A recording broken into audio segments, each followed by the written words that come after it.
Hello, I'm Pauline Jennings. Welcome to Musician Talk.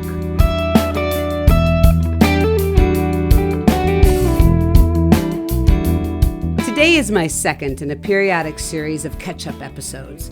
This week we check in with Gao Hong to see what she's been up to since she was on episode 32. This is episode 85, and there is a lot, including a creative and diverse concert at the Ordway to celebrate Gao's 50 years of making music.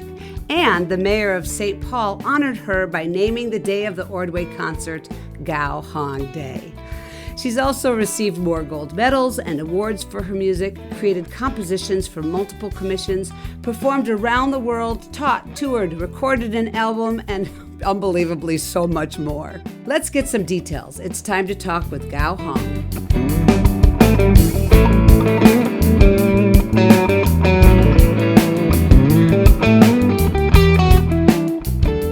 Welcome, Gao, back to Musician Talk. I thank you so much for taking time out of your busy schedule, getting ready for your upcoming tour.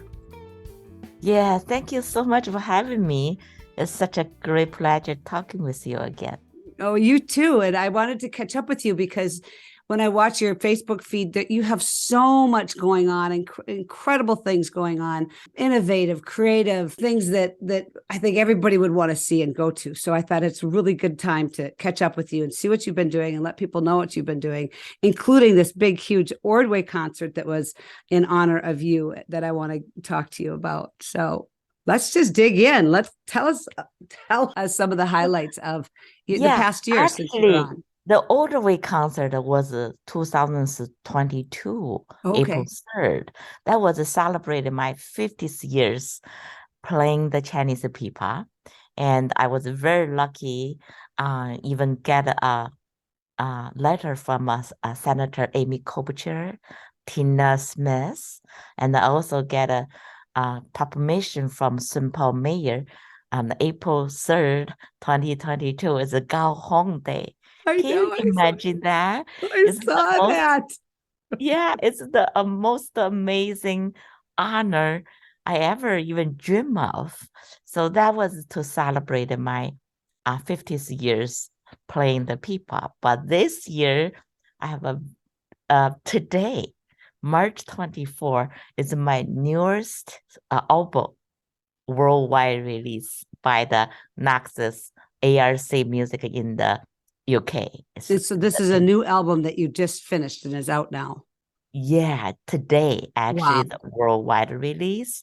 And there was a very, very cool story. I think your audience will love to hear it. Please. I always fascinated about kora because since I first came to Carlton a few years ago, I heard the kora in person for the first time. I said, oh my gosh, I could hear pipa in it. So I've been fascinated in the past 10 years.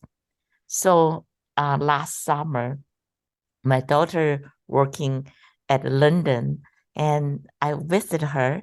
Before I go, I said, I know the ARC, the music label, has published 4 albums in the past 5 years. It's absolutely unbelievable support of my music. So I asked the CEO, I say, I know you have a wonderful kora player. Would you mind to introduce me to meet that person? I just want to learn to hear in person. Can I stop you there for just a second, just to explain what the kora is? Okay. Yes, because I didn't know. I saw him playing it and I had to look it up, and it's really a cool instrument. So the kora is one of the 21 strings from the West Africa. Okay. It's just like a harp, but it has a very different color, and they play a lot of rhythm. So that on the bridge, both sides you can play. So one side you can play rhythm, one side you can play the melody, or you can play both on each side. You know, African music is always rhythm. So that's why, and really, really fascinated about that. So when I went to UK, I got 3 referrals. One's from the CEO ARC music label, one's from the Songline magazine from the UK. It's like a Rolling Stone for world music. Nice. The Okay. reviewer credits introduced, and there is a Chinese scholar. Three of them all went to tell me to meet Kijali Koyati. So I was very excited. He is a teacher at the SOAS, is SOAS, London University. He teaching choral there. And where's that? It's in London. It's called London. University Got of it. London. While we're thinking about to meet each other, suddenly the CEO of ARC said, I have a better idea, because she knew I always improvise.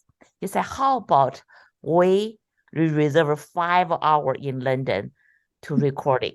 So we basically even didn't know what the music would be. We already committed to release the new album. Can you believe that? It No, just wait, like you hadn't met him yet, and you agreed to do an album with him. yeah, we haven't met. We even don't know how the people the chorus sound would be. Right. So right. they were so brave. They're so, bold idea. So we kind of met for Zoom before I went to UK. So I listened to the choral music, and he listened to my music. So we talk about it. I said, there's no way we can write music because they don't read music anyway. So let's do an improvisation. That's all decided. Wow. So then 2 days before we went to the studio, so we went to the university at the SOAS to meet for the first time. We just talked through, listen to each other, what kind of music. About 1 hour, we decided, yeah, we have to do this everything in the studio. Amazing. So we went to the studio on Thursday. Here it is. So even the ARC manager was there, say, and the recorder, the engineer just say, how this works. So when we first ever play, it's called the Cora Meets Pipa, we surprise ourselves. We play on the spot. We play on the spot. Everybody looks, oh my God, it is so beautiful. It doesn't feel like any awkward. It feels like it's supposed to be there forever, It just is so cool. Then we did other ones called the House of Friendship, which means friendship. That's based on the Africa, West Africa, kind of like a folk tone, but I add everything. So we kind of give people each other room. You just listen to what you do. Then I in charge for, based on my interpretation of Chinese music, he come in. And I did a for improvisation with him, whatever he bring in his idea. We also introduce our pipa and the kora by playing a solo. I did the live composition on the spot, just one take. Oh Everything, of course. I was just going to ask you. Okay, it was the live one. It was live on the spot. You just came up with it, improv, to record. And how, did you have to punch in at all? No, it was one take. We can punch in. You can't. Oh, I suppose because when you improvise, there is no chance to okay, let's repeat it. Each time we will be different. Right. That's the nature of the improv. Yeah. Wow. So have Cora and Pipa been ever recorded together before? Probably will be the first one. Yes. We won 2 gold medal from the Global Music Award. Wow. For the best duo and the best instrumentalist. Oh, congratulations. So that's even before we released, we were already on the chart, on the called the Trans Global chart for the world music top 40. We already, it's not to say who play more, it's actually from 45 countries expert to vote. Wow. So we were very, very lucky. Well, yeah, there's some luck there, I suppose, but it's talent. It's talent that gets you there, right? Yes. Well, that is incredible. And so what's the name of the new album? It's called Terraconda. It's Terry. Conda is Kunda. That means House of Friendship. Got it. If you go to today, you can go to Amazon, you can go to Spotify, Apple Music, YouTube, you can download many food platform, but just looking for Gao Hong and Cora and the Pipa, you probably will easily find it. And I encourage people to go to YouTube to watch, you can put in House of Friendship, because then you can see the Pipa and the Cora and see how you guys give each other space. Because you can hear it, but it's really fun to watch how you are looking at each other and how you're interacting with your bodies and all that as well. That was the single. We released the single too. So that was the single. And again, that's just on the spot. We have to, you can edit it. It was the video and the recording just a little slightly different. Wow. And so the compositions that you did, the solos, and then for the improvisation, you would have a piece that you would start that you already had pretty much composed in your head, and then he would improvise along with it, or was everything improvised in the moment? So everything improvised on the moment, but he has 4 from his composition. So I just on the spot come in without a talk, just listen, just discussing it. Just no discussing. There's no way we can discuss it. Actually, I did 2 was totally on the spot. One is called Between Stars. I said, let's do something we just totally free. So think about it like the space, the universal. The world so big. Let's meet like a 2 of stars in the sky. We never see each other. Here we cross it. Here we have a conversation. That was a totally no anything. Then the other 2, I picked one is called the Song of the Love. It's based on folk tone. I only use the 16 measure of the melody. Then we develop it. And then you go from there. You take off from there. The other one is called the Sunrise. Same thing. I just use only that melody started, then go on to our own. Then that is incredible. Totally on the spot. His music for me is the first time to hear. The challenge was, I said, what's the rhythm? Okay, here, you most of the time I play with the wood artist, with the sitar, we have a strong melodies. Here, he always have this backdrop of the rhythm. I have to think about how to fit it in. Right. To the Chinese people, Chinese people is like an Asian butterfly. The melody goes through it. So here, suddenly I have no melody with me. I said, okay, I have to create something. Then he heard me to do a 5 pentatonic scale.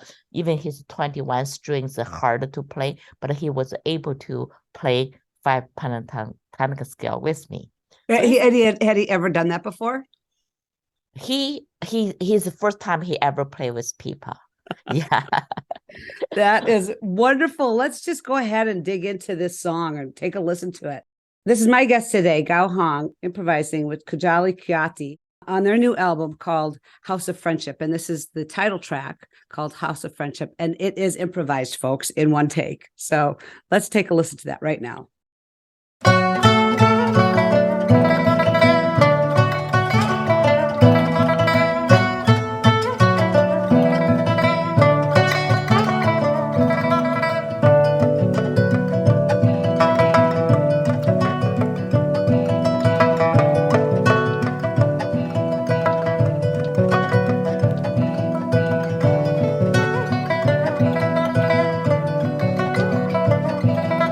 Teary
This is Pauline Jennings, and you're listening to Musician Talk. You just heard House of Friendship, featuring my guest today, Gao Hong on the pipa, as well as Kudali Kiati playing the kora.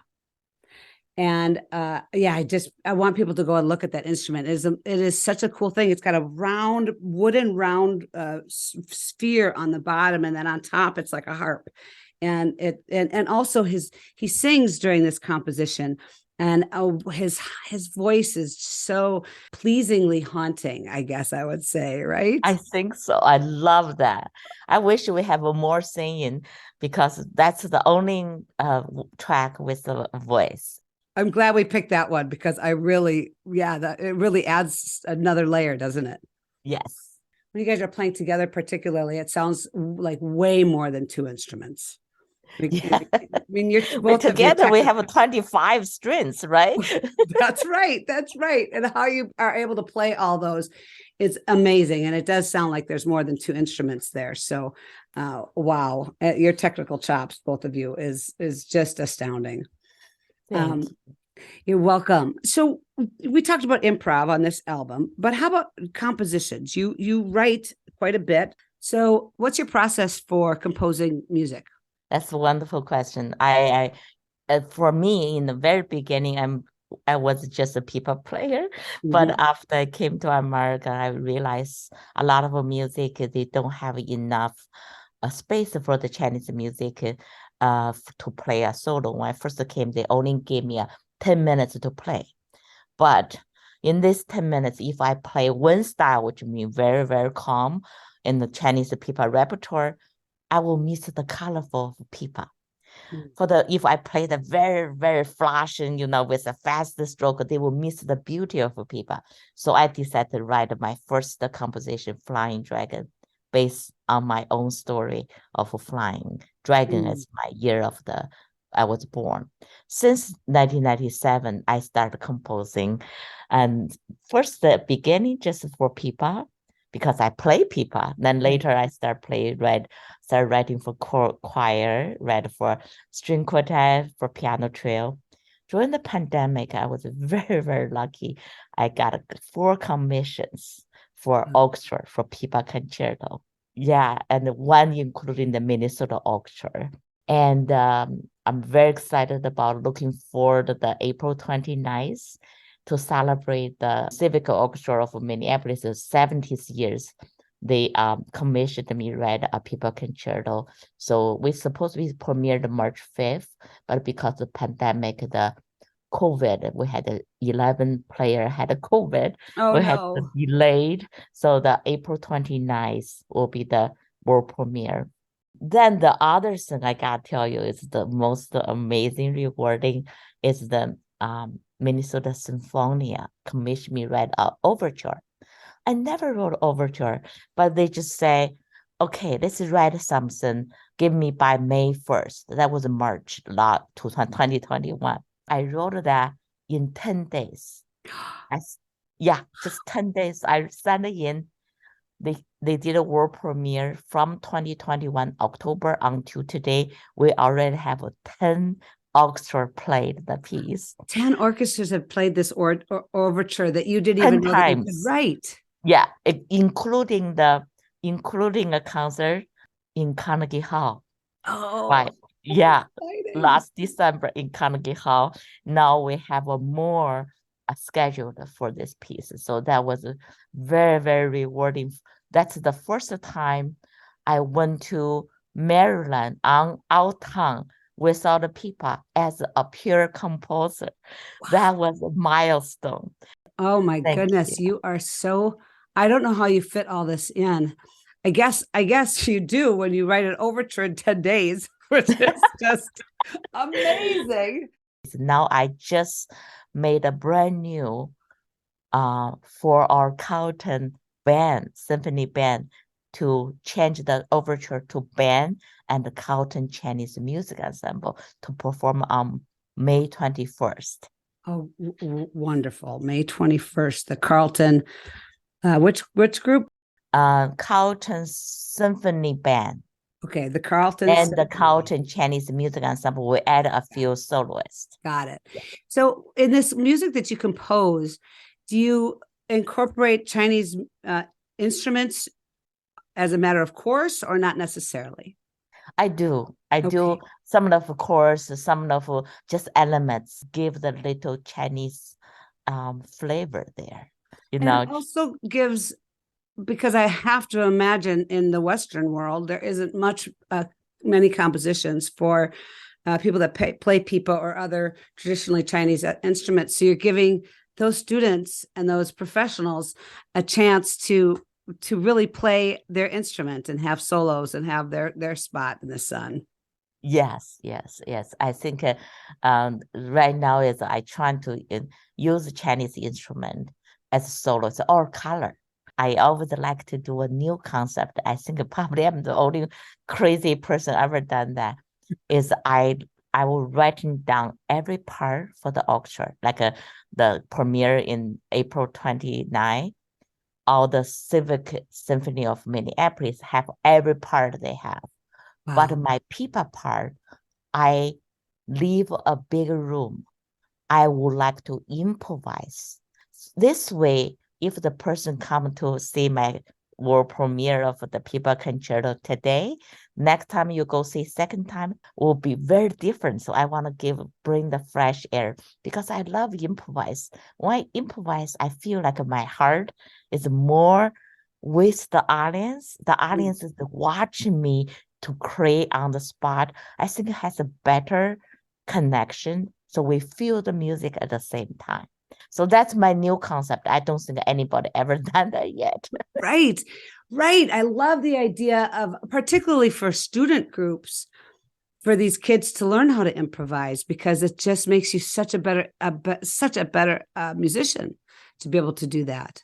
Yes, I found out that when I started to improvise, I really helped from understand the music, composing, playing. So that's why I train all my Chinese music ensemble at the Carlton and the Global Music Ensemble to be part of how to improvise. If you're playing a song from a different country, are the rules for improvising different? Very, very different because of the scale different. Example, when I play with raga, with Indian, you cannot play 5 pentatonic scale. And when you play with the Arabic oud player, they're quarter tone. Here's nice. what I do is every time I collaborate with different artists from different culture, I will find out what's the differences, their music, what's their specialty, what's their characters, what's their skill, what's their mood. Then I will find out the one is not in the Chinese music. That's the one I wanted to make sure I learn, I listen. At the same time, when I play back, I don't play exactly like them. If I play bluegrass exactly like a banjo, I don't think a banjo player wanted me there because they have a better banjo player than me. They already have a banjo, right? Yeah, so I said I needed to bring my personality there, my identity there. So I integrated my Chinese pipa techniques with the Chinese melody flavor or Chinese concept. So I think that's called collaboration rather than you play yours, I play mine on the same stage. That's not a collaboration. So that's the reason every time I play with other culture, people always say, wow, the music is so natural. We don't feel odd. I think that's my goal is to how to blending in rather than to show off each other. I don't think that's the idea for collaboration. It's about the music, not about the ego. Yes. When I play with musicians, I was very lucky with all the wonderful musicians, but none of them we ever thought were competing. We always thought how we listen to each other, how we make this music better. It's so rewarding. I can't express how much I appreciate that. And you give space to each other. So there's a generosity about it as well. Exactly.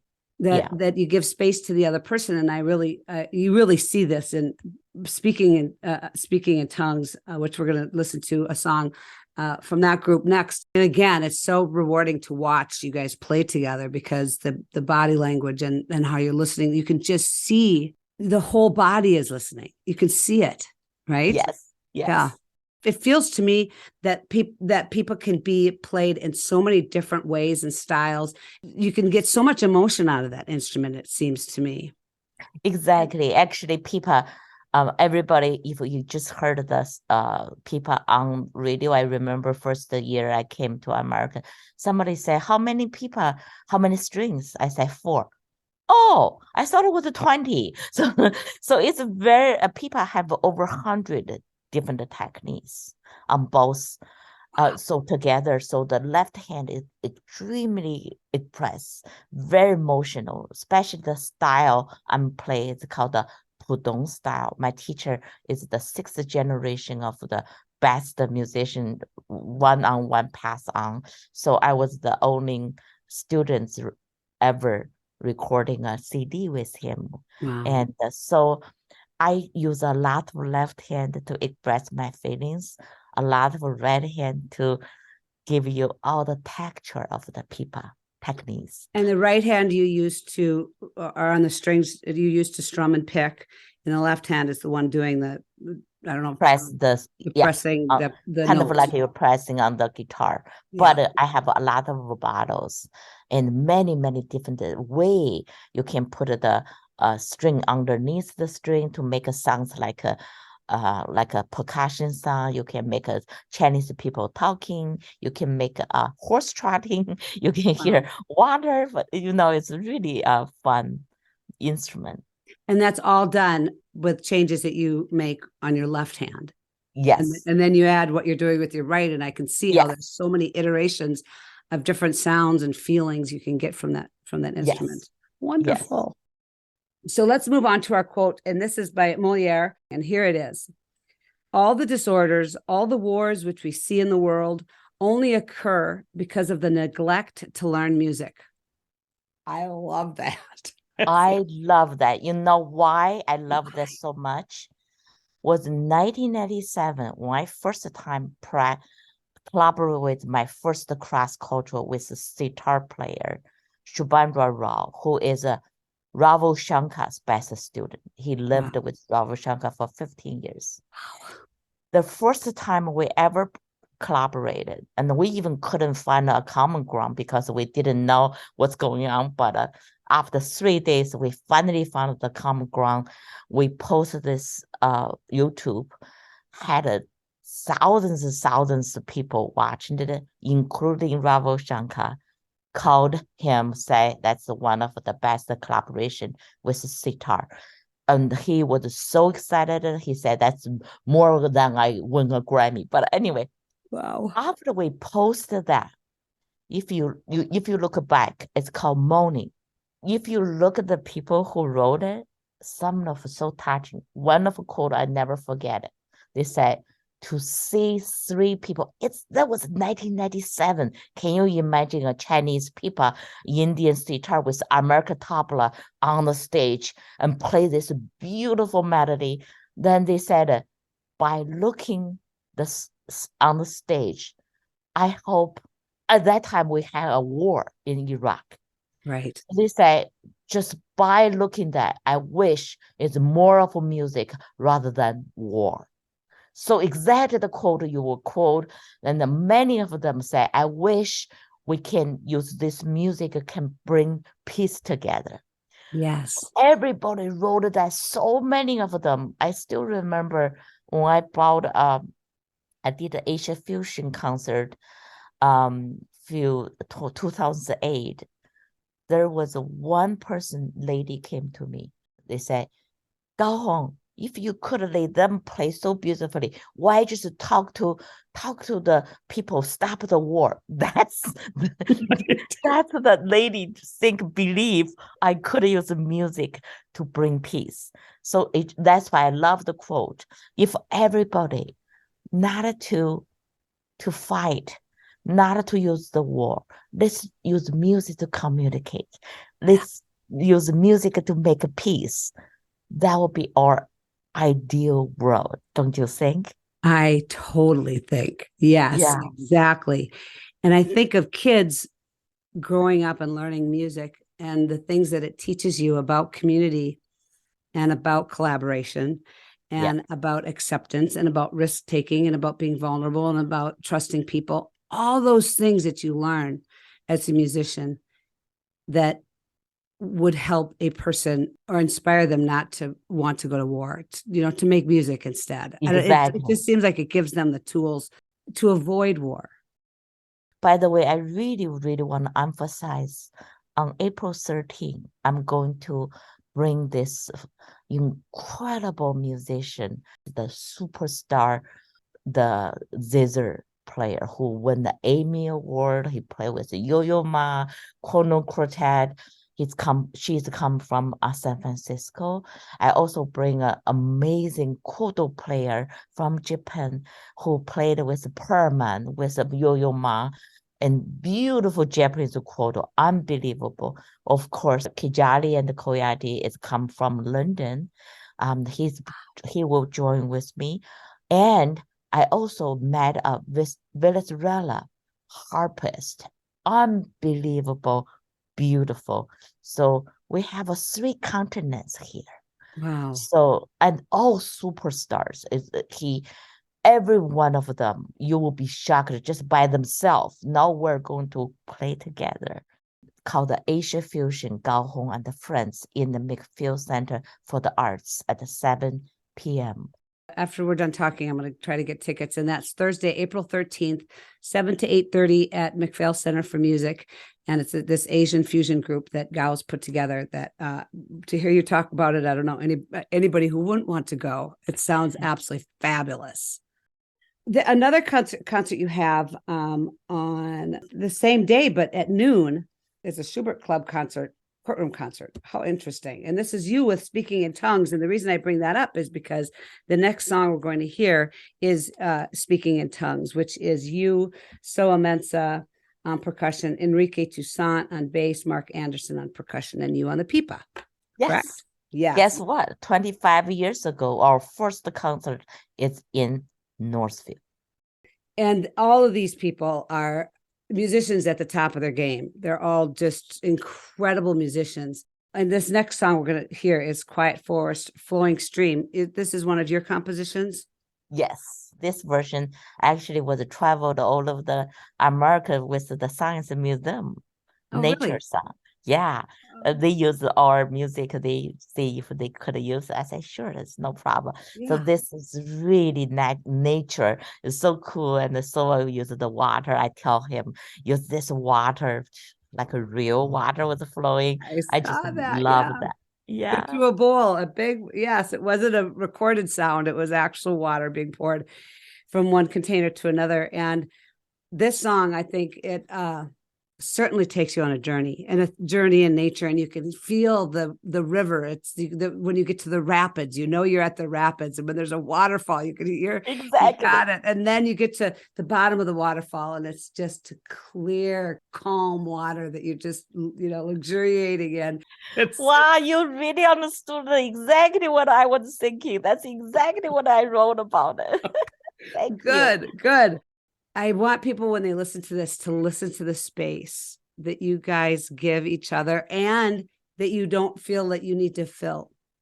Well, let's take a listen to Speaking in Tongues, play Quiet Forest, a Flowing Stream, a composition by my guest today, Gao Hong, she is playing pipa on this.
This is Musician Talk, and I'm your host, Pauline Jennings. My guest today is Gao Hong, the pipa player in the group Speaking in Tongues, who you just heard perform Gao's original composition called Quiet Forest, Flowing Stream.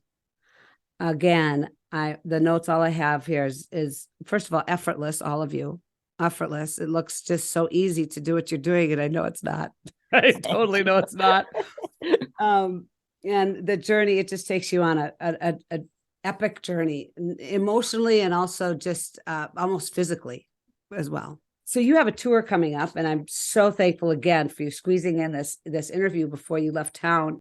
What's it like when you go on tour? What are your biggest challenges and joys for touring? Oh my gosh, my biggest challenge is how can get my people on the airplane. Oh no, why? What happens? In the 29 years I'm in America, I broken 3 people by 3 different airlines. 3 times they wouldn't let me bring on, 3 times they broken, which means 100% is broken. One time, guess what? The pilot even put my people in the pilot pit, and they even made me In to the sit on cockpit. But I got to tell you, I just came back 2 weeks ago from University of Northern Colorado. That's the first time, probably the first one in the world, I order a special pipa. The head you can take off. Okay. So then when you get to the destination, you put the head up. I'm Nice. so lucky. Now, from now on, I won't be worried about if my people can get on the airplane or not, or I don't have to begging people anymore. Not only that you break a valuable, loved instrument, but you also get to your gig without an instrument. Exactly. One time I was in Kentucky. So when I got off, they forgot my people in Chicago. Oh, So they no. had to send a special charter airplane to come in. Guess what I did? I used a 3M duct tape.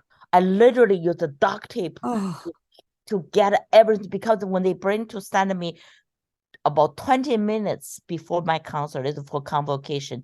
20 minutes, I found out my people head was off. So oh, I had to use a duct tape to wrap it all together without toning the entire whole concert. oh. So the funniest story is that after that, there are quite a lot of Chinese students there. We had a reception.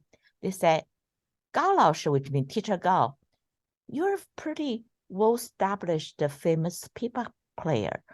Why you bring a broken pipa? I said, Why are it's you bringing not a I pipa wanted that's held to. together by duct tape? What?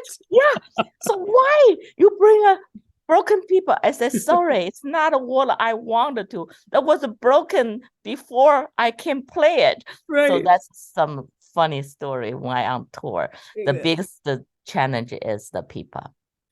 And so we still managed to get worse gig in there because that sounds pretty awful. Pretty Oh my scary. gosh, I don't understand what I can do without the pipa. I cannot sing. It's such an honor to have you on here. And what I want to talk about last here to wrap up is where people can find your new album. You already mentioned that House of Friendship, and probably the rest of the album is already streaming on all the services. Yes, or today. Okay, so that's on all streaming services as well as YouTube if you want to see Gao play. There are these dates: the noon to 1 at Landmark Center on April 13th. The big one that Gao really would love us to go to and sounds so incredible is an Asian fusion concert, Thursday, April 13th at 7 o'clock at McPhail. And my world premiere on the April 29th for the Pipa Concerto at the Lutheran Church of the Good Shepherd at Minneapolis. And also, Pauline, you wouldn't believe what I will do. What? I'm going to play with Minnesota Symphonia on Vivaldi 4 Seasons on the Pipa. Vivaldi 4 Seasons concert on the Pipa. Wow. It's the first ever. I was so stressed. I had to practice 25 hours a day to pull this together. She's pulling her hair out, folks. Wow. And when is this? When is this concert? That's April 21st and April 22nd. Free. Also, I'm dreaming scared. Okay, you're going to be great. And it's interesting to see such a world-class player get so freaked out about having to learn new music and play music, because you just think that you'd be able to just, knock it out just like that. And that just shows you're always learning, aren't you? No matter how good you are. Oh my God, this is like a brand new thing for me. I'm so scared. Okay, it's Friday, April 21st. Then at the First Covenant Church, 7 p.m. Yeah, on Saturday, April 22nd, is in Holy Cross Catholic church, 2 p.m. And do you have a website people could go to if they didn't have a pencil to write all this down? Yeah, go to my website, just click upcoming concert. Okay, awesome. Yeah, ChinesePeapod.com. Well, thank you so much for being on the show. And it was great to catch up and hear what you've been doing. And we're going to have to do this again next year. Thank you. Bye-bye. Okay, bye. Many, many thanks to Gao for sharing her stories and music with us today. Thanks always to Wendy Nordquist and to you, dear listener, for tuning in to Musician Talk on the One, KYMN. I hope you have a wonderful day.